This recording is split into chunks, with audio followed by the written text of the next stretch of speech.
Seperti yang kita dah pergi pagi tadi, semua dah, ada yang join pagi tadi punya overview untuk ekonomi? Ada yang join?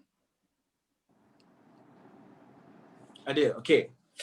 So the motif untuk kita buat seminar overview ni sejam setengah ni adalah untuk saya dan juga rakan-rakan saya ni, kita nak kumpulkan balik semua-semua topik dan dekat mana yang you patut tackle. Sebab dalam YouTube, dalam Instagram banyak video, you jumpa banyak video-video account, betul? Daripada saya pun ada, daripada sesa yang lain dan miss-miss yang lain pun ada.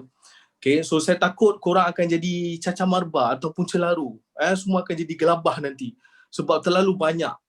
So hari ni adalah kita nak kumpulkan, dan kalau ada kemusykilan apa-apa berkenaan topik-topik yang ada, you boleh tanya terus, boleh? Okay, but before that, boleh saya introduce dulu. Kita hari ni sangat betul bagi korang ada 4 orang tutor baru tambahan, termasuk saya 5 orang lah. Okay, yang pertama kita introduce dulu, kita start benda yang muda lah. Ke tak payah bagi tahu umur? Tak nak bagi tahu umur. Okay, yang paling muda adalah Sir Rizman. Ya, terima kasih. Tak agree dengan benda tu?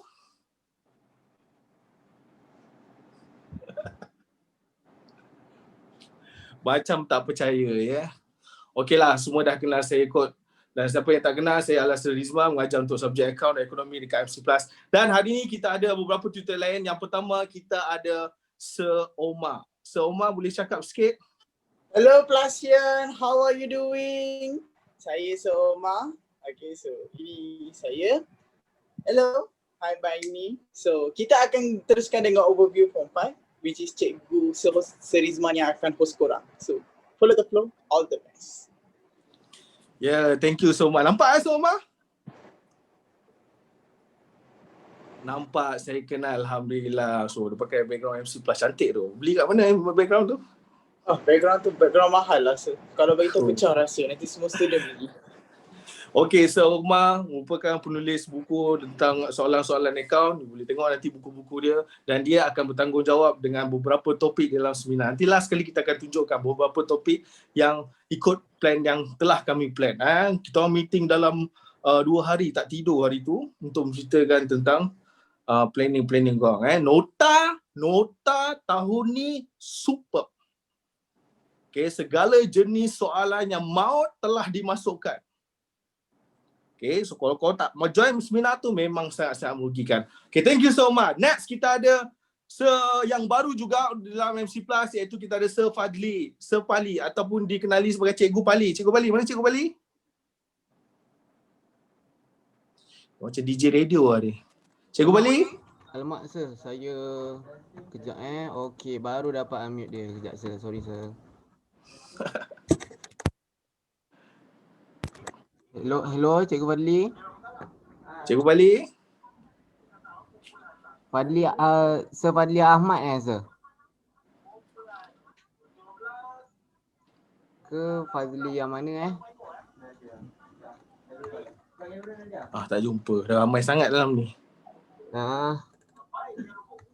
Okay, tak apa. Nanti Sir Fadli akan muncul. Kita pergi yang seterusnya adalah 2 orang yang, lagi 3 orang yang you semua dah kenal, iaitu kita ada Miss Nisa. Miss Nisa, please come out, munculkan diri anda Miss Nisa. Miss Nisa.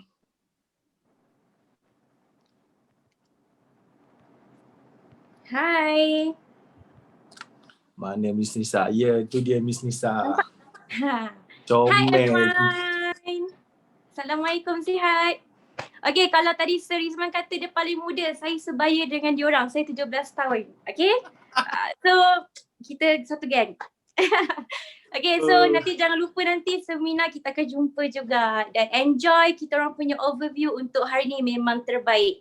Okay, so still ada masa untuk ajak lagi korang you all join overview hari ni. Okay? Terima kasih Miss Nisa. Ya, nampak dia macam ketua pengawas kan? Okay, next kita ada tak lain tak bukan kesayangan beberapa student yang saya tahu dalam ni, iaitu kita ada Sir Farid. Farid, Sir Farid, let's go Sir Farid. Sebarik tak masuk lagi, sir. Sir Farid dia tak masuk lagi. Tapi- Dia on the way daripada Tapi saya dah masjid. dapatkan Sir Fazli. Sir Fazli, okey kita Sir Fazli. Sir Fazli dah jumpa. Hai semua, Cikgu Bali kat sini. Ha, Hello, dengar ke? dengar. Ha.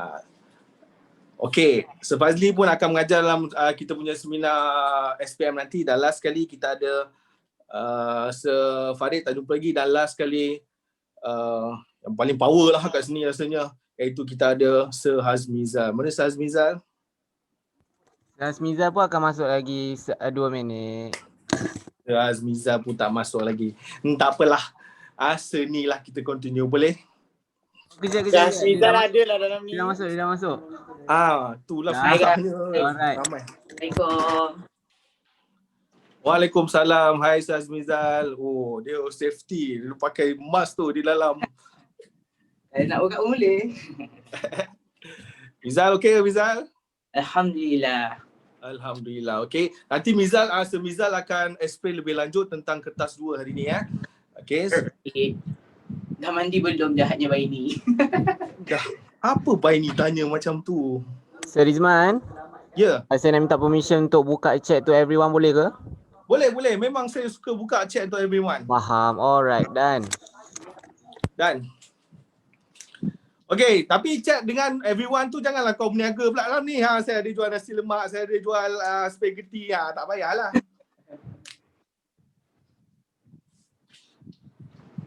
Saya nak jual orang Okay. Shall we start right now? Boleh kita mula? Tutor-tutor semua? Tutor-tutor geng-geng account power diketuali oleh Afroman di sini? Boleh. Silakan. Boleh, let's go. Okay. Silakan. You can start. Silakan. Okay, baik. Hari ni kita nak discuss sedikit-sedikit tentang topik yang ada, dan saya punya fokus hari ni adalah untuk bagi tahu connection antara topik-topik yang ada di dalam Form 4 dan Form 5. Okay, tapi saya nak mulakan dekat sini macam ni lah. Form 4, you belajar, saya analogikan Form 4, you belajar dalam satu rumah tu, dia ada hall, ada bilik, ada dapur, ada toilet, ada beranda. Tapi kesemuanya ada di dalam rumah, satu rumah. Betul? Okay. Tapi untuk Form 5 pula, awak belajar tentang rumah teres, rumah banglo, rumah kondo, rumah pangsapuri, rumah penthouse, rumah benda lagi lah rumah. Iaitu benda yang berbeza. Tapi dalam setiap rumah tu ada tak hall? Ada tak bilik? Ada tak toilet? Ada tak beranda? Maka walaupun dia adalah topik yang berbeza, tapi ada satu benda yang boleh dikatakan dia ada dalam setiap topik dalam Form 5. Okay. Dan hari tu Miss Nisa, saya rasa saya tak sempat join hari tu untuk Form 4-nya, minta maaf, saya ada hal lain. Saya rasa Miss Nisa dah ceritakan tentang Form 4. Hari ni saya nak grab sikit saja, okay, 2-3 minit saja tentang Form 4. Boleh? Okay, so basically SPM awak merangkumi Form 4 dan Form 5, dan Form 4 yang banyak topik tu, kita pecahkan dulu Form 4.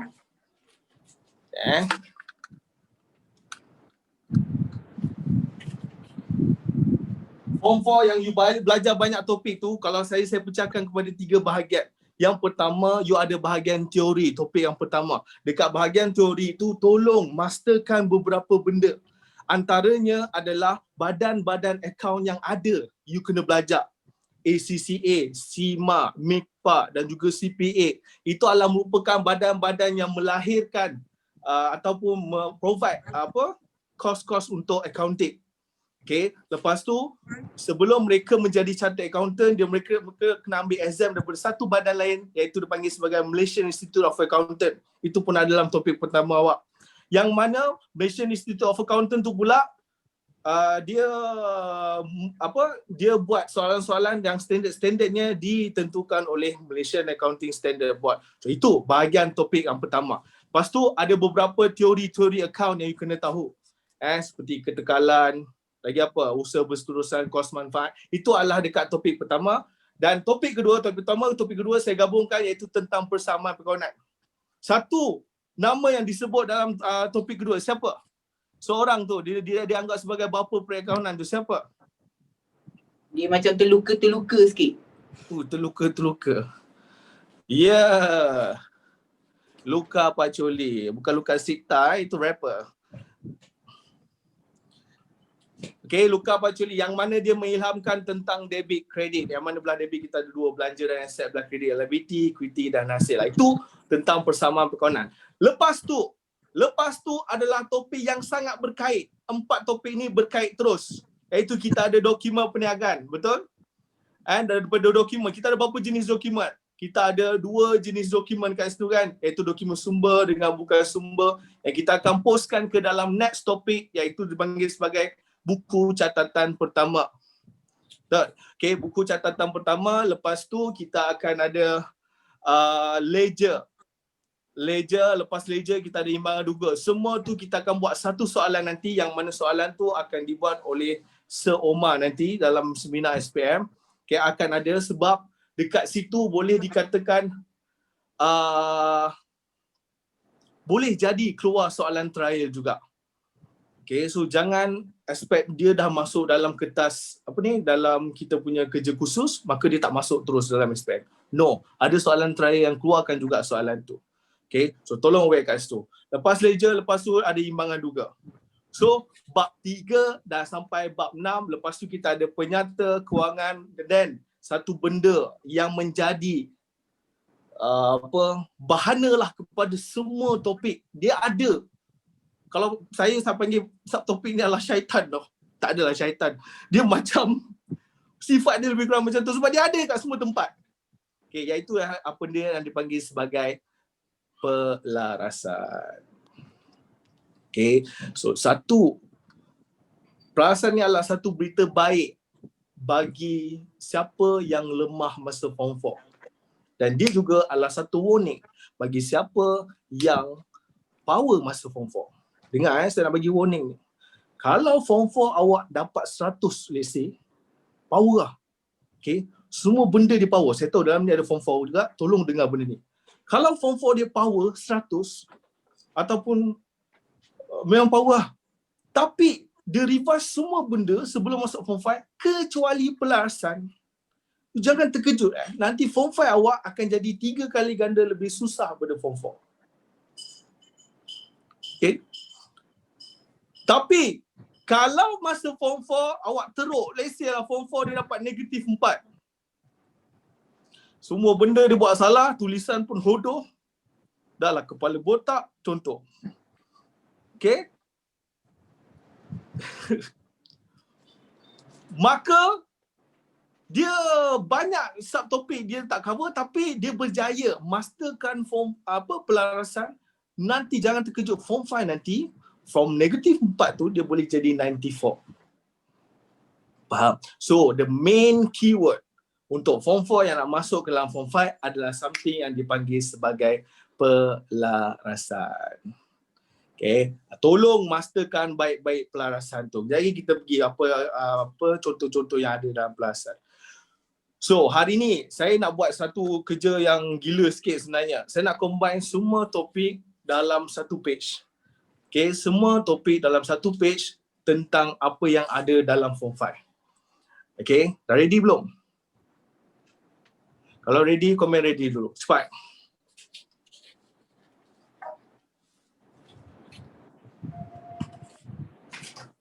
Semua excited, sir. Kan? Excited gila. Oops. Bila korang excited, saya nervous sebenarnya. Saya tak pernah cerita kat orang benda ni. Okay, tak tahulah jadi ke tak. Kalau tak jadi, korang tolong backup yang lain tu. Jangan senyap. So Farid dah masuk belum? Belum? Ada je. Ada? Hai. Siapa yang fan saya tadi tu? Wow. Okay. So guys, tengok sini. Untuk bahagian form 5, yang mana most of the question yang akan keluar dalam kertas 2 awak adalah banyaknya soalan-soalan form 5. Okay. dia lain dengan subjek ekonomi. Kalau ekonomi tu 70% atau 60% form 4 banyak keluar. Tapi untuk account tak. Kebanyakan yang akan keluar dalam kertas 2 awak adalah form 5. Okay. Tapi basic yang paling asal iaitu pelarasan ada di dalam form 4. Okay, jom tengok. Untuk prinsip perakaunan SPM, sebenarnya cerita dia adalah menceritakan tentang 3 benda sahaja. Iaitu preparation ataupun awak punya proses untuk you prepare penyata kewangan. Okay, proses untuk you prepare penyata kewangan, dan before kita nak prepare penyata kewangan, itu sebelum dan lepas tu adalah selepas. Selepas you dapat penyata kewangan tu, apa function dia? Okay. Selepas penyata kewangan.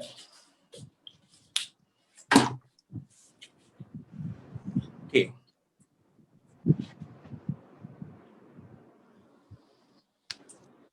Dah. Okay guys, tengok sini.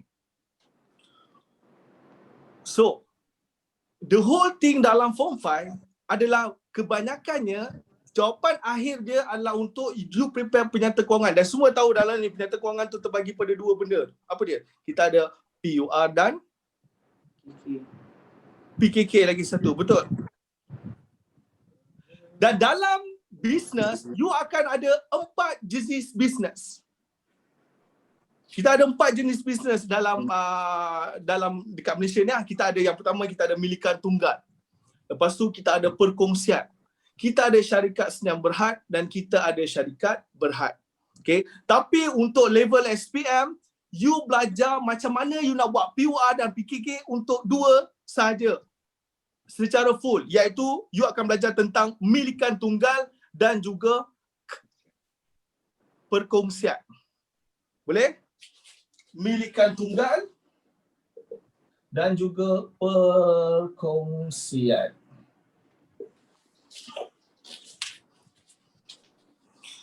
Okey. Tapi saya nak bagi keyword kat awak cara mudah ni. Nanti lepas SPM you akan belajar juga untuk akaun senyam berhad dan juga berhad.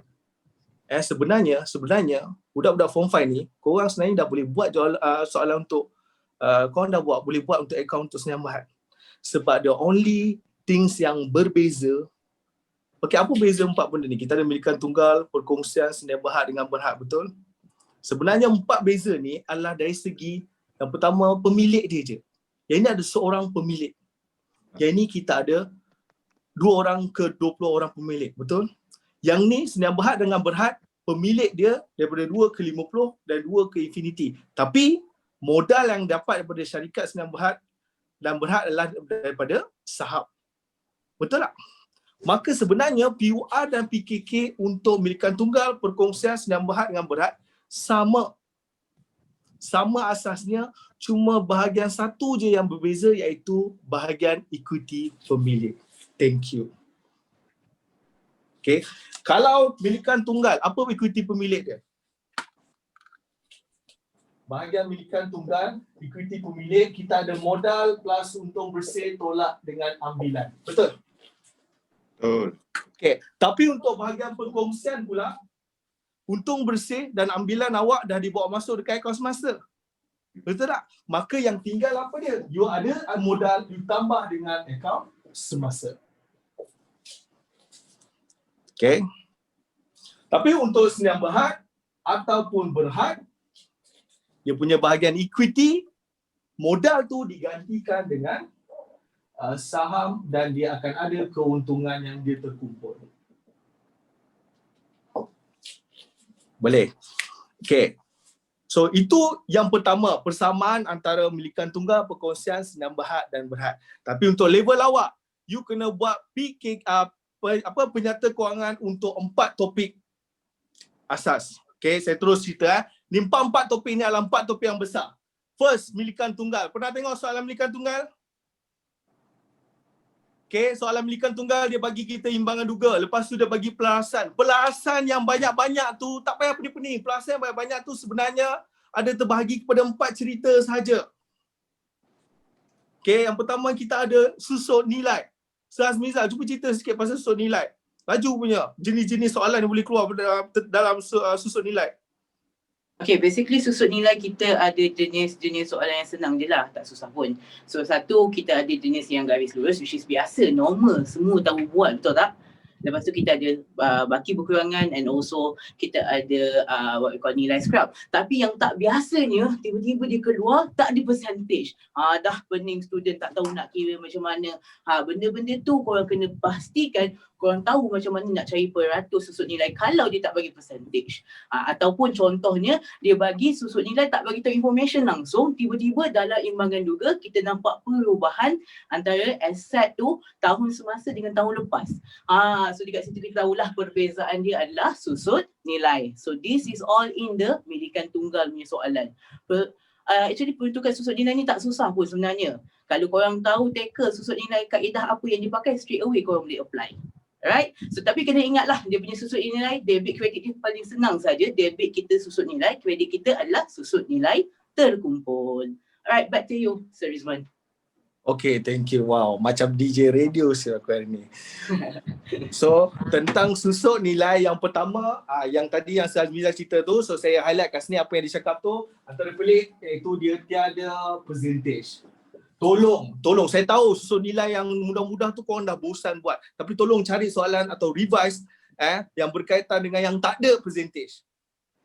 Okay, kalau siapa nak tahu lebih lanjut, dalam seminar nanti kami akan masukkan benda ni, soalan-soalan pelik ni. Lepas tu, pelajaran kedua kita ada peruntukan hutang ragu. Yang ni saya ceritalah, tak ada pelik sangat. Selalunya dia bagi percentage, darabkan dengan ABT kan. Ada soalan yang saya boleh jumpa, dia tak bagi percentage, tapi dia dah bagi siap-siap PHR yang baru. Okay, ataupun dia bagi simbol tambah ataupun tolak. Dia dah bagi tahu tu siap-siap PHR tu bertambah ataupun PHR tu berkurang. Okay, so itu ada benda-benda yang pelik boleh berlaku dalam pelajaran. Yang ketiga, kita ada bahagian ada yang tanya nilai scrap tu apa sebenarnya? Nilai scrap bukan nilai buku Nilai scrap bukan nilai buku. As I mentioned earlier, nilai scrap tu adalah jumlah yang kita boleh dapat selepas tamat tempohnya aset tu. Contohnya kenderaan, lepas kita dah guna sampai habis, berapa lagi nilai besi buruk yang kita boleh jual. Itu nilai scrap. Yes. Bagus. Cerita lain macam sekejap je. Makan gaji buta ke? Tak adalah. Okay, apa jadi kita suruh dia orang bercakap. So PHR PHR itu bahagian yang pelik-pelik dia bagi yang baru atau dia ada bagi tambah dan tolak. Dan yang ketiga adalah tentang belum atau terlebih tu. Okay, belum dan terlebih. Belum kena tambah, terlebih kena tolak, and then you need to decide should be asset or liability. Dekat sini ada dua jenis. Satu dia bagi direct, iaitu berapa yang belum bayar, berapa terlebih bayar, ataupun belum terima, terlebih terima. Direct. Tapi ada satu benda yang dia tak bagi secara direct. Contoh, tiba-tiba je sewa setahun 1,200. Betul? So jenis-jenis soalan macam tu, you kena tahu. Kalau saya gunakan template cari yang sepatutnya, compare berapa yang dibayar, baru you tahu sama ada dia belum atau terlebih. Okay? So dekat situ ada dua yang berkaitan belum dan terlebih tu, iaitu secara direct ataupun secara indirect. Okay. Nah, pelajaran yang keempat adalah ini basic kepada semua, iaitu tentang debit credit. Dengar sini. Kalau korang nak jadi accountant tapi you don't know about debit credit, saya pernah cakap benda ni. You ibarat kata you tu adalah pemain bola sepak terkenal dalam dunia, main Barcelona, tapi kau tak tahu offside tu apa. Perempuan macam tak faham apa aku cakap kan. Ataupun siapa yang kata dia nak jadi accountant tapi dia tak tahu debit credit, dia ibarat kata dia professional makeup artist tapi dia tak tahu foundation tu apa. Betul. Ataupun benda mudah lah. Dia kata dia accountant tapi dia tak tahu debit credit. Dia ibarat kata dia adalah ulama yang belajar kat Yaman apa semua, kan? Tapi dia kata rukun Islam ada 10. Oh, dangerous. Dangerous. So, a very basic thing. Saya panggil debit credit ni adalah heart of accounting. Okay, kalau you tak tahu debit credit, shame on you. Jangan terkejut ada budak yang ada degree pun dah tak tahu debit credit. Okay, so tolong. Betul tak Sir Mizan? Betul. Even student-student ACCA saya bila tanya debit credit hancur juga kadang-kadang. Allah. Sebab diorang dah belajar tu up level, diorang lupa basic. So jangan lupa basic anda. Lagi-lagi SPM. Debit credit sangat penting. Ingat dalam kelas saya kata kalau debit tak tahu saya debitkan. So kena ingat debit credit. Alright? Dia selalu panggil kiri kanan. Kiri kanan. Uish. Macam You main left right Oh dahsyat. Okay, so itu yang ada di dalam milikan tunggal. So jenis-jenis soalan yang ada dalam milikan tunggal selalunya soalan yang biasa, dia bagi imbangan duga, dia bagi maklumat tambahan ada 10, dia suruh buat POR PKK. Ada juga jenis soalan yang luar biasa. Soalan-soalan yang luar biasa tu saya dah kumpulkan masukkan dalam seminar punya notes. So, memang luar biasa, lain macam soalan dia. Yang itu akan dibuat oleh tutor-tutor nanti. Okay, so milikan tunggal basically more kepada pelarasan.